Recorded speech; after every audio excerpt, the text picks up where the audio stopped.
Today I'm here to talk about rebounding. If you have never been on a rebounder before, or maybe you've used one and it might have been your kid's trampoline and you were like, what the heck am I doing? Or you are a seasoned pro when it comes to utilizing a rebounder, this video is for you. Welcome, my name is Zvara, and I want to show you the amazing benefits of properly using a rebounder.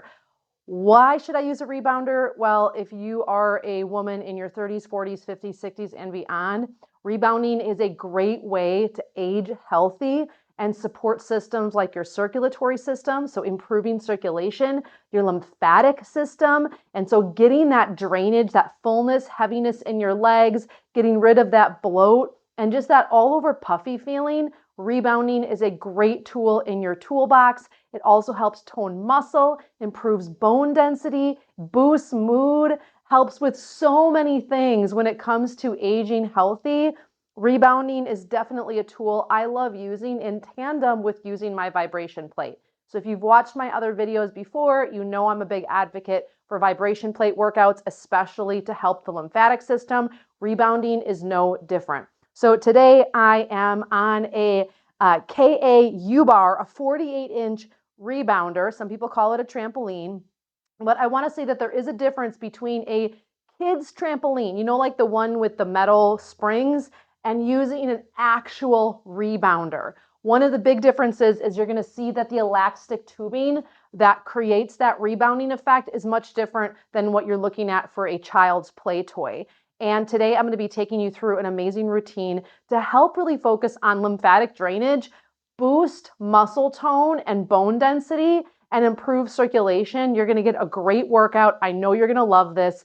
But like all things, if you've watched my vibration plate videos, we're going to start by opening up our terminus and our other lymphatic drainage points. Why? Because working on a rebounder really targets the lymphatic system. And before you do any type of lymphatic work, you always want to open up these specific drainage points so that you can get the most bang for your buck. But really, more importantly, as you start to move lymph fluid, it has somewhere to go. And so that's how we're going to start. Let's get to it. Let's find our clavicle or our collarbone. You're going to take your first two fingers and you're going to lightly rub above and below your collarbone. We're not digging deep. This is not massage therapy. And do that about 10 times. And then once you've done that 10 times, take your fingers in kind of a cuff-like position, hike your shoulders, and just lightly pump above that collarbone. And just do that maybe 3 or 4 times. And then do the same thing below the collarbone. We're just getting that drainage point ready to take the garbage. And then once you've done that, make a cuff or a C with both hands. Fingertips go right into the armpit, thumb on front. I'm going to do both at the same time. And I'm going to pump my underarm as I draw small circles in the front of that pec area. Do that about 10 times. Nice deep breathing. And then we're going to go right below the earlobe. There's a little indent there. And we're just going to draw small circles. This is the tonsil lymph node. And we're just going to do that to help with our lymphatic system or facial drainage. And then I like to do in front of the back of the ear, first two fingers, and just small circles in front and behind the ear. I just go up and down about 3 times. And then once you've done that, base of the skull, you're going to take your fingers on both hands and go right up to that occipital bone and knead in towards the spine as you knead up against the skull while nodding your head. So a really nice drainage point. Also, our muscles get super tender and tense. So this is a nice one to open up. Next is in the diaphragm area. So we're going to start at the navel point, pump up. So I'm going to start at my navel and pump up with the fingers. And I'm going to do that all the way up to my xiphoid processus, which is the little notch at the very bottom of the sternum. So kind of right up into your rib cage, essentially. Just keep soft knees. And just do that about 3 or 4 times. Once you've done that, we're going to go right into the groin. This is a really important area to open up because if you want swelling in the legs to dissipate, it drains up and into the groin, goes up through that chest and diaphragm area, and then into the terminus and recycles itself through. So we want to make sure we're always open in the groin, especially if you do a lot of sitting. So pop the booty back, same pumping with the fingers. And we're just going to do that 3 or 4 times. I like to go right up through the hip bones as well. Wake that up. Nice deep breathing. All right, and then last, or second to last, is going to be behind the knee. So we're going just at the base of the hamstring, at kind of the top part of that back of the knee fold. And we're just going to lightly pump up about 10 times on each side. So again, promoting that healthy drainage. Same thing on the opposite side. And then the elbows, give them a nice rub. Let's roll the shoulders, roll the wrists, roll the ankles, and you, my friend, are ready to get started. So you might notice that I am barefoot. I prefer to use my vibration plate with bare feet, to use my rebounder with bare feet. I am a big advocate for barefoot activity. One, because it helps promote better ankle stability, and there are muscles in your feet. And when you're in a shoe, you're really masking that usage of those muscles. And I've worked with tens of thousands of people in person. And one of the things I've noticed is as we get older, what are we told to do? Put on our shoes. It'll help with balance. Well, the reason why your balance sucks is because you're not using your feet. And so yes, use discretion. Yes, don't walk on slippery surfaces, but try to get your shoes off a little bit, and rebounding is a great way to do that. Okay, now that we're open, channels are moving, let's get started. We're gonna start out with just a health bounce. So before we set the timer and do our full routine, let's talk core. So with that health bounce, my knees are bent, my feet never leave the trampoline, okay? And so as I'm bouncing, a lot of people will notice there's a lot of pressure down into their pelvic floor, down into their rectal area, and that can be really uncomfortable. And so we want to be able to encourage good pelvic floor health. We want to think about engaging upward as we're rebounding. So I'm going to talk about some things that might be a little uncomfortable, but we need to talk about them. So when we're thinking about pelvic floor engagement, there's really 3 points of activation. The first one is going to be your anal sphincter. There's actually a muscle that's like the length of your fingernail inside that anal sphincter area. So think about pulling up and in. This is not a booty squeeze. A lot of people will confuse pelvic floor work as squeezing your glutes. Your glutes are superficial. I'm talking more internal. And so think about that internal activation, like I would pull up a drain plug. That's the first point. The second point for women is the vaginal passageway. If you've ever engaged during intercourse on the shaft, if you've ever engaged with a tampon inside, it's an internal contraction, okay? For men, if you've ever got socked in the groin and you kind of pull up internally, ever been in cold water and you squeeze your internal muscles because you're like, oh my gosh, it's cold, you're using your pelvic floor. So we're trying to lift up. And that last one is going to be the most forward. And if you can successfully stop the flow of urine midstream, you are using pelvic floor muscles to help you do that. And so we have 3 points of upward action contraction. So when I say engage your pelvic floor, we're not just talking navel to spine, okay? Because that doesn't ensure that we're lifting here. We want to engage upward and then inward. That if I would come through the camera and I'd sock you in the belly, those muscles would contract. You wouldn't suck in. Absolutely not. You would brace right where you're at. And that's what we want to think about when engaging our core. So let's try that. We're going to add that healthy bounce. My feet aren't leaving. My knees are slightly bent, but I'm resisting almost that pressure. I'm pulling up internally, and I'm keeping my core nice and braced. Yes, my glutes are going to engage. Yes, my quads are going to engage, but it happens secondary to that pelvic floor. And if you're looking for more videos on pelvic floor activation, I have a ton of them on my channel. You can check those out. Otherwise, let's get to it. So I'm going to set my timer so you don't have to think about it, and I don't have to think about it. And together we can work out. There's going to be 9 cycles, a minute long each. I know this is going to be a killer workout. You're going to love it though. So let's get started. And if you need your handlebar, it's here for you. Feet are about hips distance. 5, 4, 3, 2, and 1. Let's start. And so just nice, healthy bounce. I'm engaging on my pelvic floor. My feet aren't leaving the springboard here on the trampoline or on the rebounder, and I'm just bouncing. I'm using now kind of that gravity force to really encourage good pelvic floor health. I'm letting my legs get a great workout here. If you need the handlebar, feel free to do that. You want to add some arms in, try reaching up overhead. You can reach forward, or you can just keep your arms at center with or without support. We got 20 counts. Nice, calm breathing. And we just have a very short break in between every exercise. So we're going to be going through these 9 moves here as a full-fledged workout. If you need a break, feel free to add a break in. Here we go. 5, 4, 3, 2, and 1. Our next move is a 2-count rocker. Let's take the feet just a hair wider.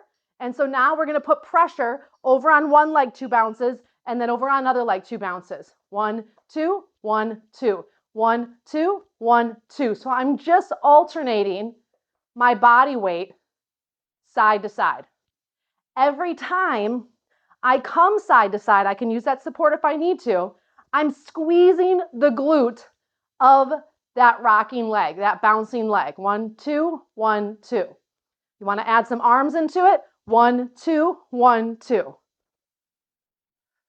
Keep breathing. Why would I reach my arms overhead? Well, anytime I bring my arms overhead, you're going to increase your heart rate. So if that is not on your agenda today, you're like, I want to keep my heart rate up, but I want to keep it moderate, then absolutely keep your arms down. We got 14 counts. Our next one is a center step bounce in 5, 4, 3, 2, and 1. So our next one here, we're going to step center. So center, out. Center, out. So you can do it as a 2-step, or you can do it as a 1-step. So you want to do it as a 1-step? Absolutely, that's fine. You want to go for a 2-step? What do you like better? Let me know in the comments. I can feel my obliques and my core kick in. How are you doing with that pelvic floor? Pull up. Let the glutes engage. Center step. So I'm just going on a straight line, side to side, keeping my knees bent, much like the vibration plate. We're not jumping with straight legs, and we're really not jumping at all. This is bouncing. Here we go, 15 counts. This next one, we're going to do a single leg tap out, all on the right side, then all on the left side. 5, 4, 3, 2, and 1. Nice job. Okay, here we go. So here I am kind of off to the side, either side, right or left, that's fine. And we're going to step out, step out, step out. You want to add arms, step out. Keep the glute on that base leg nice and engaged. I'm not leaning with my body. I'm staying on that base leg side, and I'm squeezing my upper back muscles. Every single time I extend my arms out. My arms are like knives. I'm like karate chopping, okay? This is not what we want. This is not what we're doing here. Breathe. Drop the shoulders away from the neck. Think pelvic floor. Bring it all the way over. You're a little more on one side of the trampoline or the rebounder than the other. 10 counts. Keep your weight more towards your heel so you don't end up feeling this below the knee. 3, 2, and 1. Okay, here we go. Opposite side, let's step. And here we go, step, step. As I do this, I'm not letting my booty push back. Keep your booty underneath you, okay? So keep the glutes engaged. You want to add the arms in. Keep your weight towards your heel. Heel meet midfoot. Keep breathing. I'm not just whipping my arms in and out. I'm strategically placing them. One of the things I love about this particular rebounder is the comfort of this actual top piece here, the actual rebound mesh is super comfortable and super easy to be on. Sometimes they're a little bit too tight or a little bit too loose, and that is not the case here. You notice how my rebounder is not sliding around the floor at all, and that's because it has suction cups, which is very different from other ones that you might not feel totally safe on. 3, 2, and 1. Nice job. All right, next one is a wide heel twist. Feet are wider than the outer hips, and we're going to twist. Now I'm going to add arms in. If you don't like arms, have your hands at your hips. You notice that I'm getting out of breath here. We're almost at 9 minutes. Keep breathing. Think about kicking your heel forward. You want to add the arms in, more of a twist at the torso. You want to bring the arms in full extension. What do you like for your body today? I feel it in my calves. I feel it in my thighs, my glutes, my core, and definitely getting my heart rate up. 20 counts. And then we have one more move after this. Then we're going to do a cool down. Keep with me. 10, 9, 8, 7, 6, 5, 4, 3, 2, and 1. Nice job. All right, last one is a tap back. Center of the mat or center of the trampoline. Here we go. Remember, we're bouncing and we're touching back. Touching back. Strong front abs. Touching back. The leg that's on the rebounder is not coming off, okay? We're staying connected. You have a couple arm options here. 1, you can reach arms up every time you step back, or you can push back with the arms, squeeze the triceps. Keep with me. Stay upright. I'm not leaning forward. Glutes are engaging. 20 counts.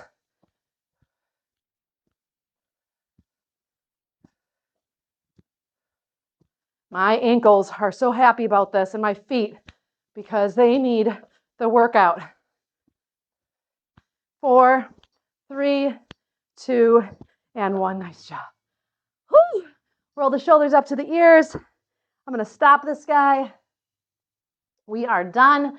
Nice work. Let's add a little bit of a cool down. If you have a bar today, turn towards your bar and just sit your hips back. Drop your chest. Breathe here. Bring it up. Let's add a little bit of a side stretch. And then opposite side.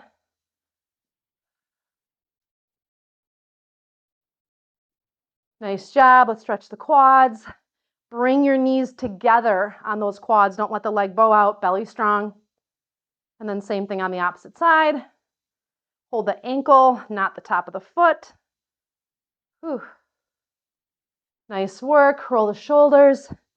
Arms come up, interlace the fingers, press the palms up, lift your heart, and then drop the arms down. I'm still breathing deeply.